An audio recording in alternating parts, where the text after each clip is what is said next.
Hello everyone, welcome to a new video. In first place, I want to thank you for the 10,000 subscribers here on YouTube. This was super fast. I was definitely not expecting that, so thank you very much. I'm really happy you enjoy all the videos I'm making. I hope these are helpful videos for you to see my process and to learn something new.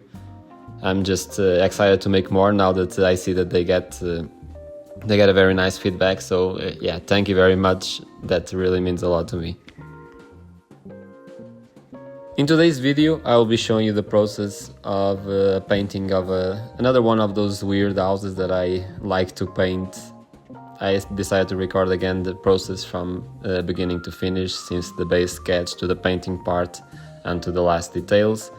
And in this video I will be focused not on explaining the technique, because I already have 2 videos explaining this exact technique, but I want just to tell you a little bit more about me, about this obsession that I have with houses. And yeah, that will be a little bit of a storytelling video today. And in the background you can have the process of the painting of the house. So my obsession with houses starts more than 20 years ago, when I was still a very young kid. I remember when I was younger, I had this obsession with painting houses, a little bit like today. And I used to wake up around 5 in the morning. I sleep very early, and then I wake up very early as well to paint houses that I saw around me. I'm from Portugal. I live in Porto, not exactly in Porto, but in a town a little bit smaller, more to the interior of the district, which is called Penafiel. And in my town we have a lot of these rustic old houses, a lot of abandoned houses, a lot of traditional Portuguese architecture, old architecture. And those houses always captivate my attention since I was a kid. I was always very intrigued by the way they were so randomly made. They add a lot of appendix to it, a lot of different types of constructions, a lot of different types of materials that I think people just used based on needs at a certain time. All those incoherence with architecture of my town always made me very curious about the houses. I always find the shapes of the houses and the way they were built very captivating and very, very odd. So I always had this interest in representing those houses.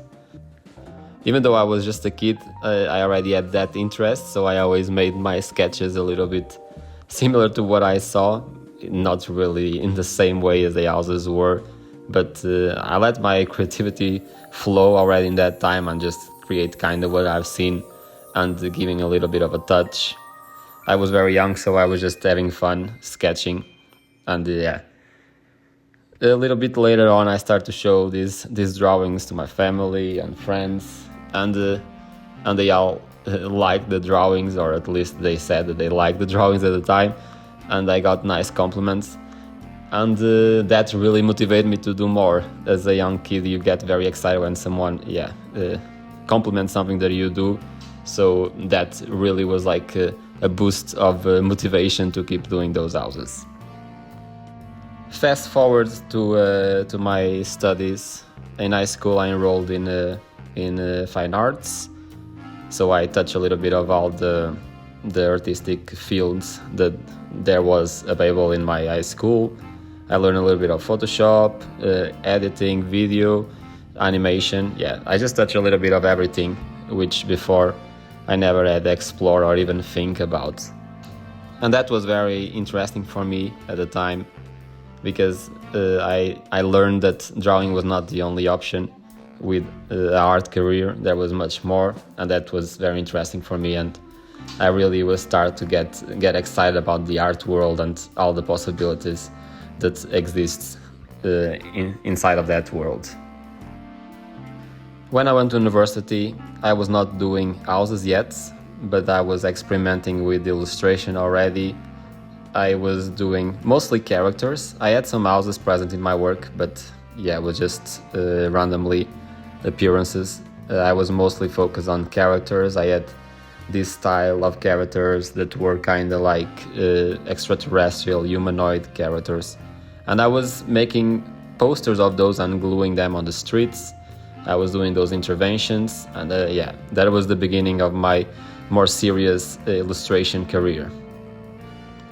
When I finished my bachelor in fine arts, I enrolled in a drawing master, and there I started to find my love for the houses, and also for the ethnography of my town.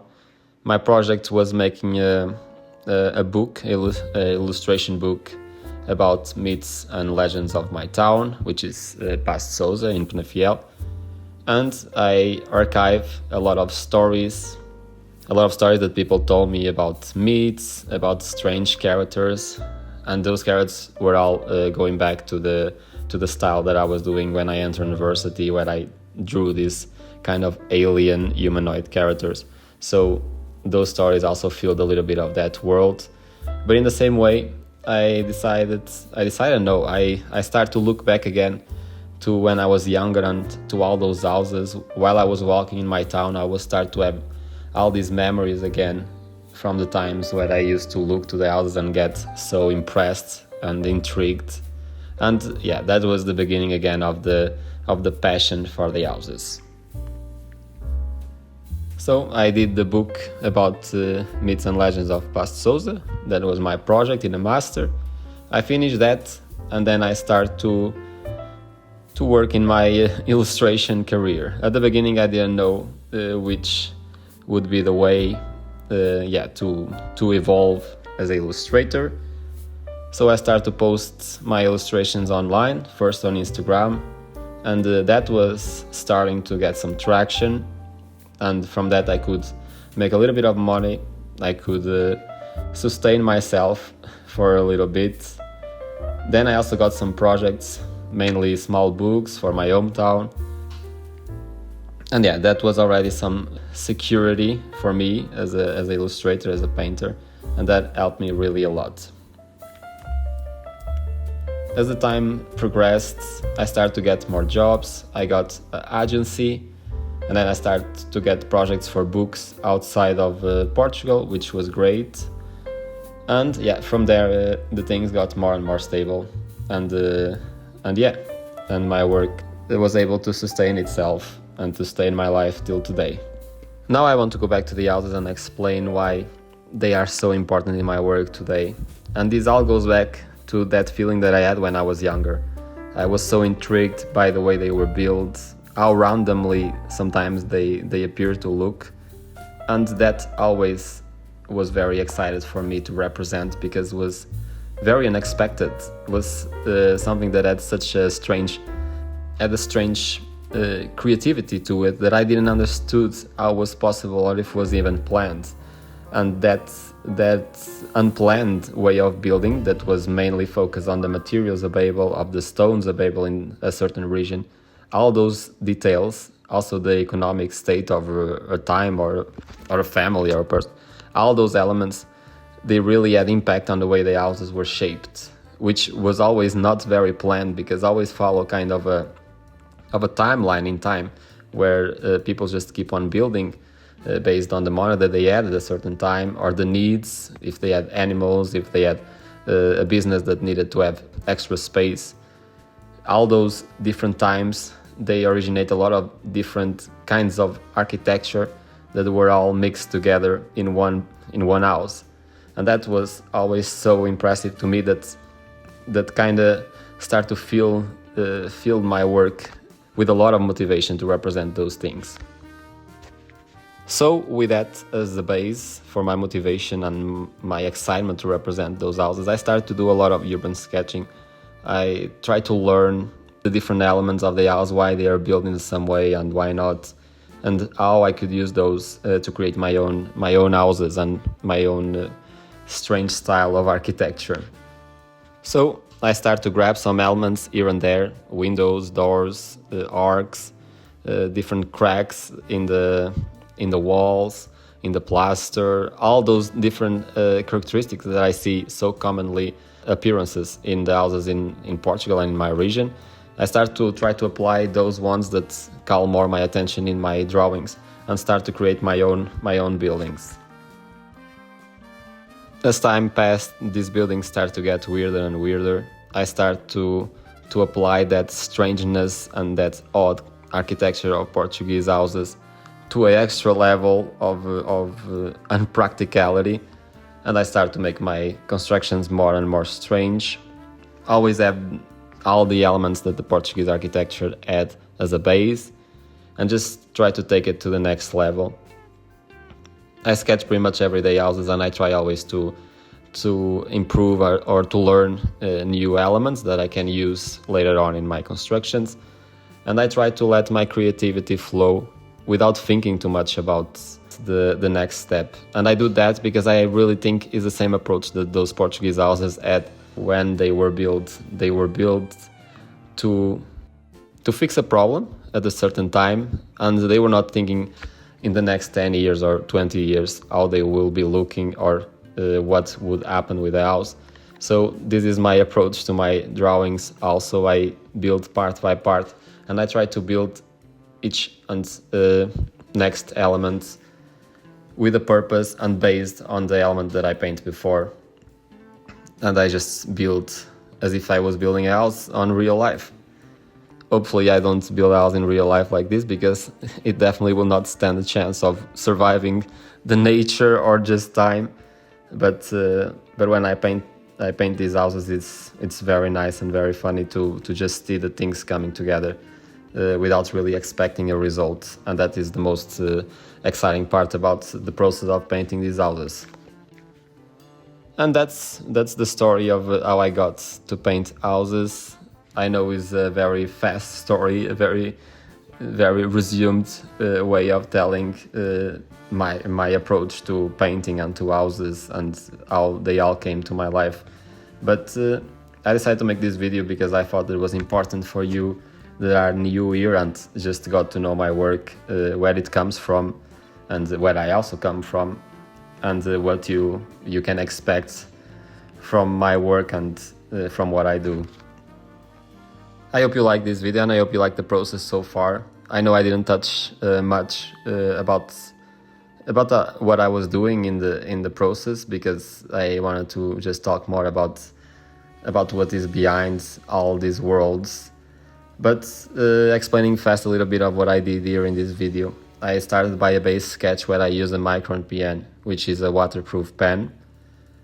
I did that sketch drawing all the elements that would be present in the house already, the different windows, the doors, all the essential details that I needed to then pass to the painting part. That painting part was done with Sennelier watercolors. I also use a water brush to paint with those watercolors. For those of you that don't know, a water brush is basically a normal brush but has water inside, so it's very practical to use on the go. After I finish the watercolor part, I moved to the details, and for those details I used first a Micron BR, which is like a brush pen where we can paint bigger areas. And then I moved to smaller details and small rendering with a Pilot G-Tech 0.5. And that was it. Then I just kept on working and working and working the shadows, the different elements, rendering the composition, the different details, trying to highlight what was more important in the house for me and what I wanted the viewer to focus the attention on. And then that was it. That was the approach all the way to the end of the process. So lastly, I want to thank you for seeing this video and seeing the videos that I've been posting here. I'm pretty new to this. I only started to upload 2 months ago, so it's amazing how much people already enjoy the videos, and it's also great that you can learn new things with these videos. I'm not very professional doing this, but maybe I will get better, hopefully. I feel like I'm getting better as the time goes. In the beginning I was very scared of making these videos because I didn't know how should I do them, but I'm getting more comfortable. I'm getting more comfortable also in the way I edit them, and everything gets more easy and faster. because I want to focus my attention on my work and on the creative side of it, on the painting, on my commissions. And this is a little bit of a side thing that I'm trying to make, and I hope it's useful for you, and I hope you like to see it.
I forgot to talk about this, and it's also very important in my work.